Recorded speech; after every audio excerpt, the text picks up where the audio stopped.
Customer relationship management. Goal is to understand and anticipate the needs of current and potential customers.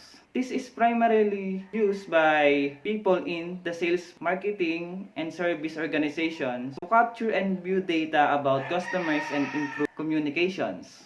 A customer relationship management system helps a company manage all aspects of customers' encounters, including marketing, advertising, sales, customer service after the sale, and programs to keep and retain loyal customers. Businesses implementing CRM systems report benefits such as improved customer satisfaction, increased customer retention, reduced operating costs, and the ability to keep customers' demand. CRM software automates and integrates the function of sales, marketing, and service in an organization. The objective is to capture data about every contact a company has with a customer through every channel and store in the CRM system, so the company can truly understand customer actions. CRM software can also help an organization build a database about its customers that describes relationship in sufficient detail so that management, salespeople, customers, service provider, and even customers can access information to match the customer needs with product plans and offerings. Remind them of service requirements and know that other products they have purchased. And these are the some example of CRM software interfaces or appearance. Key features of CRM system. Contact management.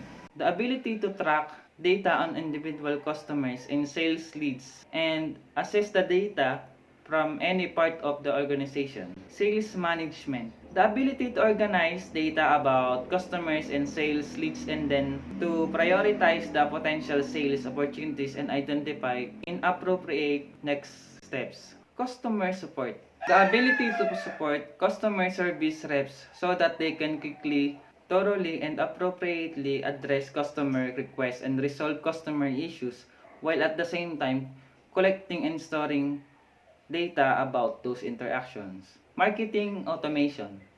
The ability to capture and analyze all customer interactions, generate appropriate responses, and gather data to create and build effective and efficient marketing campaigns.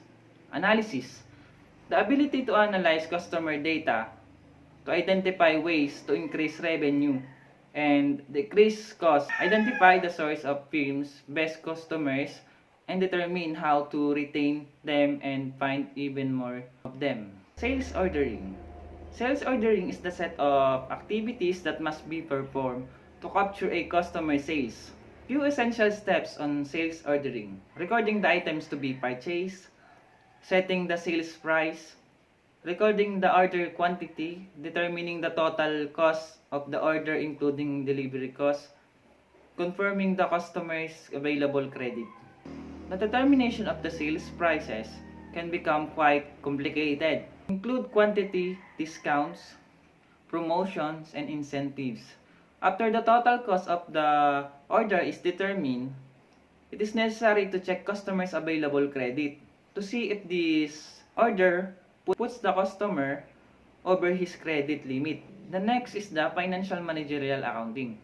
Financial accounting is a specific branch of accounting involving a process of recording, summarizing, and reporting myriad of transactions resulting from business operations over the time period. The general ledger is the main accounting record of the business. These are the different ledger categories: assets, liabilities, revenue, expenses, and equity. On an ERP system, input to the general ledger occurs simultaneously with the input of a business transaction to a specific module. Here are several examples. An order clerk records a sale and the ERP system automatically creates an accounts receivable entry indicating that a customer owes money for goods received. The buyer enters a purchase order and the ERP system automatically creates an accounts payable entry in the general ledger, registering that the company has an obligation to pay for goods that will be received at some time in the future. A dock worker enters a receipt of purchase materials from a supplier, and the ERP system automatically creates general ledger entry to increase the value of inventory on hand. The next is the hosted software model for enterprise software. Many business application software vendors are pushing the use of the hosted software models for SMEs. Using the hosted software model means the small business firms does not need to employ a full-time IT person to maintain key business applications. Hosted software model for enterprise software advantage and disadvantages.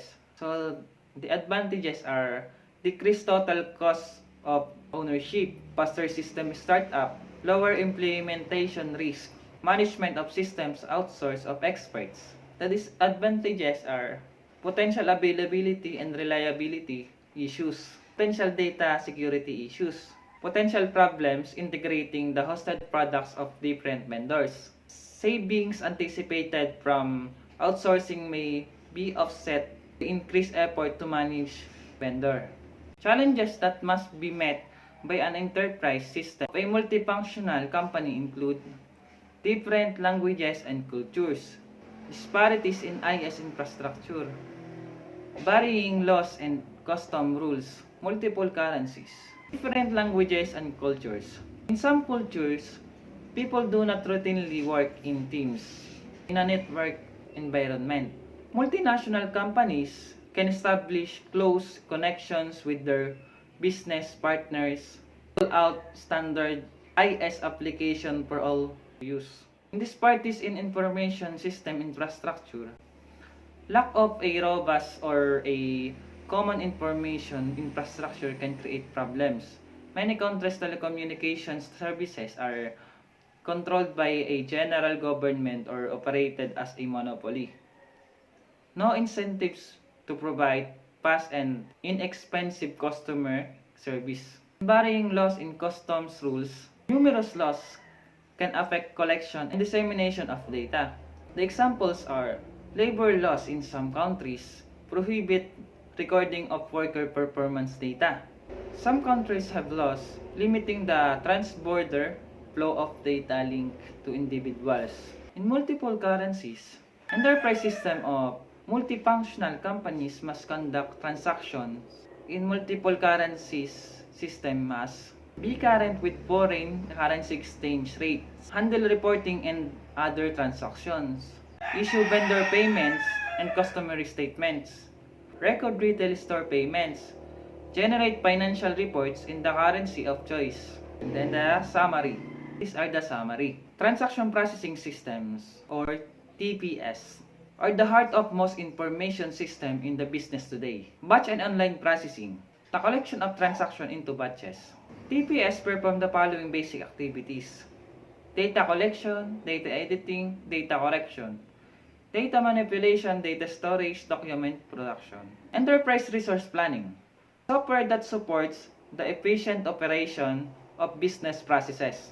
Most firms use ERP systems to support financial and managerial accounting and business intelligence. Organizations are implementing CRM systems to manage all aspects of customers' encounters.